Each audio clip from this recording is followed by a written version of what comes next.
शहर के जाने माने रईस हीराचंद और उनकी पत्नी सुजाता की चमचमाती महंगी कार बंगाल की एक पुरानी बस्ती की सुनसान गली में एक बेरौनक से पुराने मकान के बाहर आकर रुकती है। सुजाता, ये तुम मुझे किस जगह लेकर आई हो? ये तो कोई गरीबों की बस्ती लगती है, यहाँ ऐसा क्या है? हीराचंद के कुछ भी समझ में नहीं आ रहा था कि सुजाता उसे ऐसी अजीब सी जगह क्यों लाई है, जिस मकान में दिन में भी अंधेरा दिख रहा था और धुआं उठ रहा था। आप मेरे साथ अंदर चलिए, सब समझ जाएंगे। यहाँ हमारी हर समस्या का समाधान मिलेगा। सुजाता और हीराचंद आशंकित कदमों से उस मकान में दाखिल होते हैं। तभी उन्हें किसी महिला की बाहरी आवाज सुनाई पड़ती है। चले आओ, चले आओ। हीराचंद ने देखा कि उस मकान के अंदर अंधेरा था। अचानक हीराचंद की निगाह एक कमरे की ओर पड़ी, जिसके अंदर हल्की हल्की सी रोशनी आ रही थी और उस कमरे के अंदर से धुआं उठ रहा था। शायद उस कमरे के अंदर आग जल रही थी। है? ये किसकी आवाज है? यहाँ इतना अंधेरा क्यों है और ये धुआं कैसे उठ रहा है? मेरा तो यहाँ दम घुट रहा है। सुजाता और हीराचंद धीरे धीरे कदमों से उस कमरे के अंदर चले गए। अंदर वाले कमरे में बिखरे बाल वाली एक खूबसूरत सी बूढ़ी औरत सामने जल रही आग में एक मुर्गी की गर्दन काटकर उसका खून गिरा रही थी और मुर्गी का शरीर छटपटा रहा था। ये देखकर सुजाता को उबकाई आने लगी। हीराचंद ने सुजाता की ओर देखकर कहा, तुम ही मुझे यहाँ लेकर आई हो और खुद ही घबरा रही हो। कौन है ये भयानक सी शक्ल वाली औरत और हम यहाँ क्यों आए हैं? अचानक उस औरत ने एक झटके में मुर्गे की गर्दन धड़ से अलग कर दी। ये देखकर सुजाता के मुंह से चीख निकल गई और सेठ हीराचंद भी सहम गया।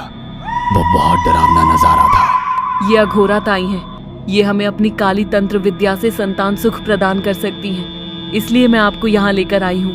कैसी बात करती हो? जहाँ बड़े से बड़े डॉक्टर सफल नहीं हुए, वहाँ ये मामूली औरत क्या कर लेगी?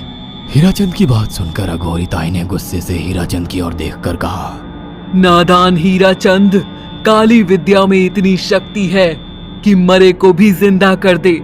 संतान पैदा कराना कौन सा मुश्किल है? तुम्हें मेरा नाम कैसे पता? क्या तुम सच में हमें संतान सुख दिला सकती हो? तुम जितनी दौलत मांगोगी मिल जाएगी, अगर ये संभव है तो। संतान का नाम सुनते ही हीराचंद की आंखों में चमक आ गई। वह संतान के लिए कुछ भी कर सकता था। तुम लोगों को मुझे एक नवजात शिशु लाकर देना होगा।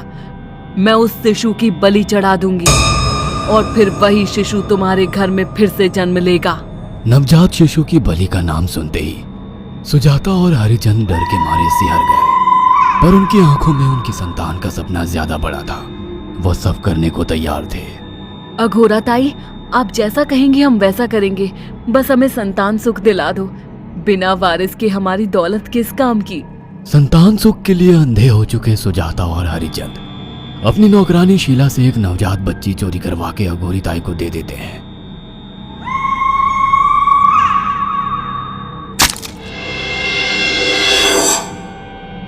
उस शिशु की बलि से सुजाता गर्भवती हो जाती है। देखा आपने अघोरा की तंत्र शक्ति। मुझे उस पर पूरा भरोसा था। चलो चलकर उन्हें धन्यवाद कहते हैं। हीराचंद और सुजाता अघोरा ताई के पास पहुंचते हैं। वो दोनों बहुत खुश थे और अघोरा पर उन्हें अंधविश्वास हो गया था। अघोरा ताई, आप महान तंत्रिका है। आपने वो चमत्कार कर दिखाया जो बड़े बड़े डॉक्टर नहीं कर सके। ये काली विद्या है बेटा। अगर तुम दोनों चाहो तो मैं इस विद्या से तुम दोनों को हमेशा के लिए जवान बना सकती हूँ। क्या सच में ऐसा संभव है? हाँ बिल्कुल, पर इसके लिए तुम्हें जवान लड़के और लड़कियों की बलि चढ़ानी होगी। तुम उन्हें यहाँ तक लाओ, बाकी मैं देख लूंगी। जवान रहने की लालच में अंधे सुजाता और हरिचंद एक अनाथ आश्रमों से हर रोज एक लड़की या लड़के को गोद लेने के बहाने अघोरी के पास बलि चढ़ाने ले जाने लगे। और एक दिन अघोरी ताई ने हीराचंद और सुजाता से इंसानी मांस खाने को कहा। पूरी तरह से इंसान से हैवान बन चुके अब वो दोनों इंसानी मांस खाने के लिए तैयार भी हो गए। ये गर्म खून और मांस खाकर तुम लोगों की उम्र भी बढ़ जाएगी। खाओ इसे। हाँ, सच में ये इंसानी मांस बड़ा स्वादिष्ट है। अघोरा ने अपनी बातों में फंसाकर सुजाता और हरिचंद को नरभक्षी बना दिया था। वो तीनों हर दिन बलि चढ़ाकर खून पीकर मांस खाने लगे। नौकरानी शीला भी नए शिकार लाने में उनकी मदद करती थी, मगर एक दिन शीला को शिकार नहीं मिला। मेम साहब, आज एक भी शिकार हाथ नहीं लगा और मैं बहुत थक गई हूँ और घर जाकर थोड़ा आराम करना चाहती हूँ। कोई बात नहीं शीला, एक छोटा सा काम है, तुम हमारे साथ चलो, लौटते में हम तुम्हें घर छोड़ देंगे। जी मेम साहब। शीला नहीं जानती थी कि शिकार नहीं मिलने से सुजाता और हरिचंद अंदर से बौखला गए थे और उनके दिमाग में एक शैतानी चाल चल रही थी। सुजाता, ये बेहोशी की दवा है। शीला के कार में बैठते ही तुम उसे सुंघा देना। आज हमें इसी की बलि देनी होगी। इसने हमारे यहाँ का बहुत खाना खाया, अब हम लोग इसे खाएंगे। वैसे भी ये आगे चल के हमारे लिए खतरा बन सकती थी। कार में बैठते ही सुजाता शीला को बेहोश कर देती है और वो लोग सीधे अघोरी ताई के यहाँ पहुंच जाते हैं, जहाँ अघोरी ताई शीला की बलि चढ़ा देती है और तीनों मिलकर उसे नोच कर खाते हैं। अघोरी ताई, हमको बलि चढ़ाते हुए पूरा 1 साल हो गया है। हमारा बेटा भी साल भर का हो चुका है। अब और कितनी बलि देनी होगी? बस एक आखिरी क्रिया और बची है, उसके बाद तुम दोनों हमेशा के लिए जवान हो जाओगे। कैसी क्रिया अघोरा ताई? 3 दिन बाद सूर्य ग्रहण है, हमें पास के घने जंगल में एक विशेष क्रिया करनी होगी। उसके बाद तुम लोग कभी बूढ़े नहीं होगे। कितना अच्छा होगा, हम हमेशा जवान रहेंगे और सालों साल तक अपनी दौलत से ऐश करेंगे। हाँ, सच कहा। अघोरा ताई ने हमारे हर सपने पूरे कर दिए।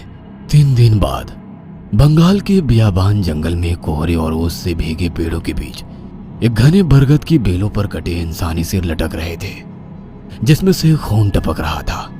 काले जादू का सामान भी रखा था। कितनी भयानक जगह है ये, हर तरफ कटे हुए सर लटक रहे हैं। थोड़ी देर में सब समझ जाओगे। बैठ जाओ और मेरे साथ ये मंत्र दोहराओ। ओ, अघोरा, ये किन लोगों की कटी हुई गर्दनें हैं? आप यहाँ क्या करने वाली हो? हीराचंद की बात सुनकर अघोरा जोर जोर से हंसने लगी और उसने एक शैतानी हंसी हंसते हुए हीराचंद की ओर देखकर कहा, तुम जैसे ही लोगों ने अपनी इच्छाओं को पूरा करने के लिए इन लोगों की बलि चढ़वाई है और फायदा उठाया है।